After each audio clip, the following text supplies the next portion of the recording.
Les chapiteaux des plateaux de l'Université de Kinshasa, d'une capacité d'accueil de 3000 places assises, pleines à craquer comme un œuf, a servi de cadre à la journée scientifique sur les thèmes Gizenga, héritage historique pour la refondation de l'État et sa vision des politiques étrangères de la RDC, conférence organisée par le département de relations internationales de l'UNIKIN pour honorer la mémoire de cette icône de la scène politique congolaise. C'était en marge du 61e anniversaire du PALU, Parti Lumumbiste Unifié, formation politique de gauche devant plusieurs personnalités du monde scientifique ainsi que de la distinguée Madame Anne Mbouba Gizenga. D'entrée de jeu, le professeur Lapika Dimonfou, représentant le recteur de l'UNIKIN, a d'abord circonscrit cet événement historique dans son mot de bienvenue. C'est le moment de nous interroger sur l'histoire de Gizenga Antoine, particulièrement dans les milieux universitaires, pour y découvrir les valeurs et les attitudes morales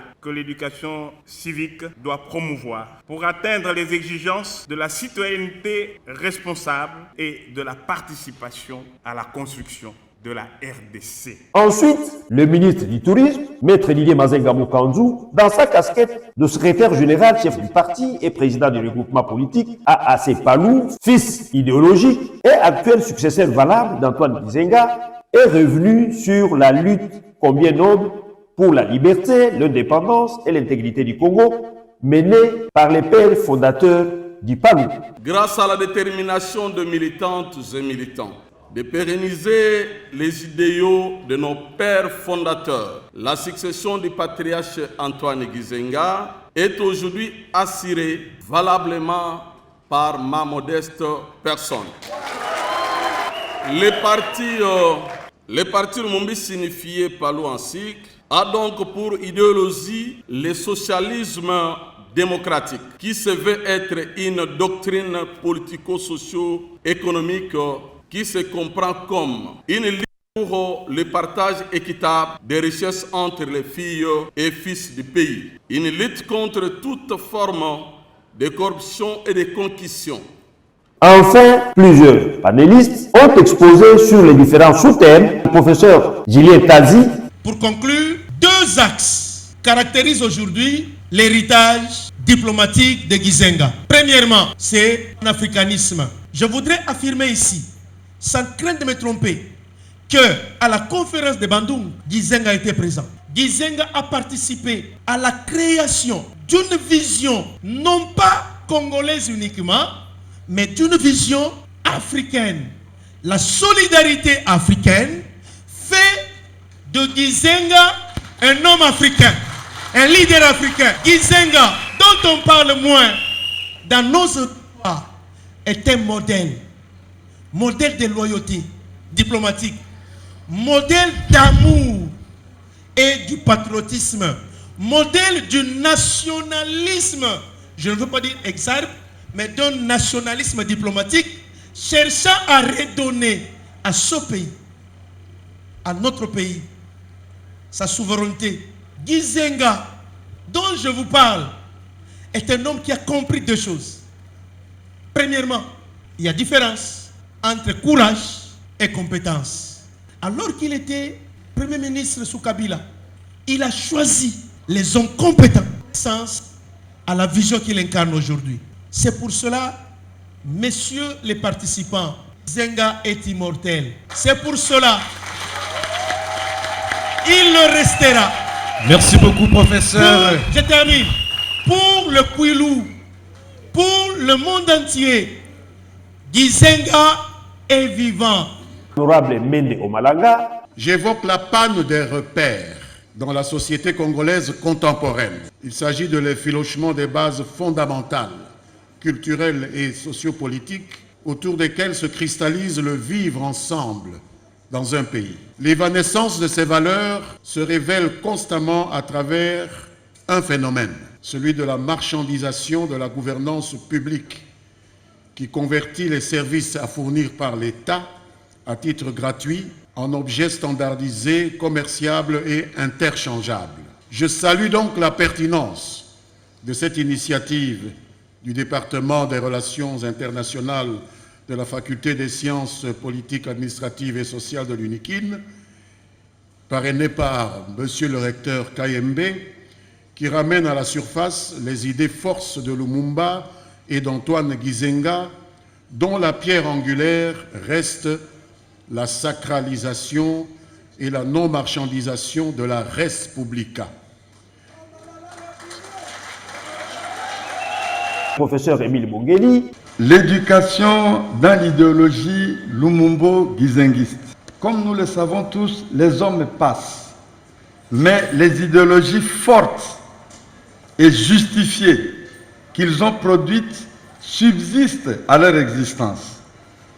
Les hommes aux idéologies fortes sont toujours immortalisés parce que la force de leurs idées, n'est-ce pas, est toujours sollicitée pour venir à la rescousse des communautés qui se recherchent, des communautés, n'est-ce pas, sans repère, comme on l'a dit ici par l'honorable Mène.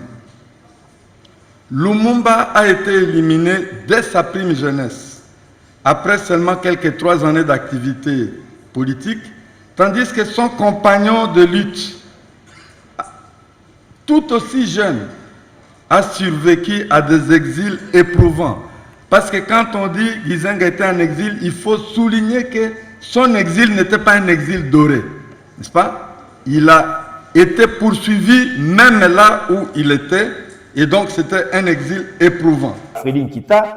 Parlant d'Antoine Gizenga, aujourd'hui, Antoine Gizenga est devenu une référence politique, un symbole de courage et de l'amour de la République.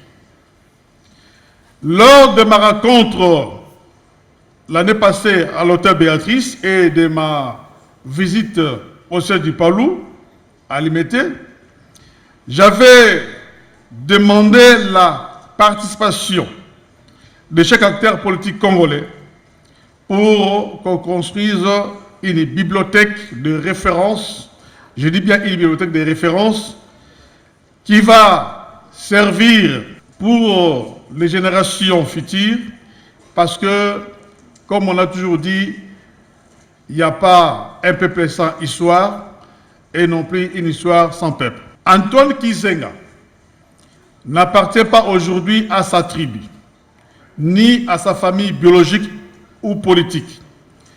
Antoine Gizenga appartient à tous et à toutes, car sa lutte a été noble, et comme je viens de le dire, nous en sommes aujourd'hui les grands bénéficiaires. Et nous sommes libres de tout mouvement, parce que ce monsieur a mouillé sa chemise avec ses compagnons pour que nous puissions accéder à notre dépendance. Le chef des travaux, Robert Ngami.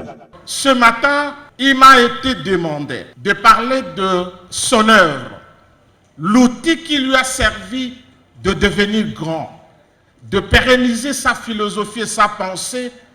C'est créé par lui-même le 22 août 1964 pour montrer sa loyauté, sa fidélité, son engagement avec son leader de lutte, Patrice Emery Lumumba.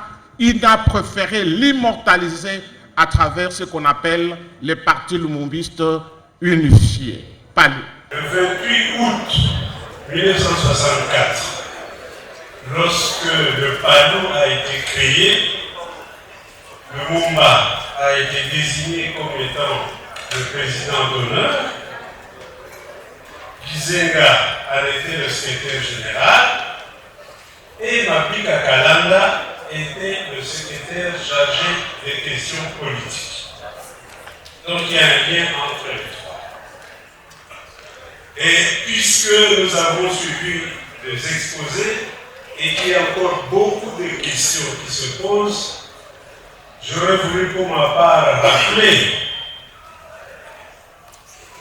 qu'il existe des écrits, pas seulement des écrits sur ces personnages, mais je veux dire des écrits, des témoignages de ces personnages eux-mêmes. Et je voudrais le dire spécialement à l'attention des étudiants. La pensée politique de Lumumba existe, le recueil existe, avec la préface de Jean-Paul Sartre. Il faut visiter de temps en temps ces écrits et pas seulement discuter de cela comme ça en l'air. Lisez l'ensemble des discours de Lumumba, c'est disponible. Lisez aussi l'écrit de Gizenga. Et je voudrais rappeler que Gizenga, en 1960, fait partie des plus grands intellectuels du pays. À ce moment-là, nos intellectuels, notre classe des lettrés est formée presque exclusivement soit des anciens assistants médicaux, ceux qu'on appelait assistants médicaux indigènes, soit des anciens grands séminaristes.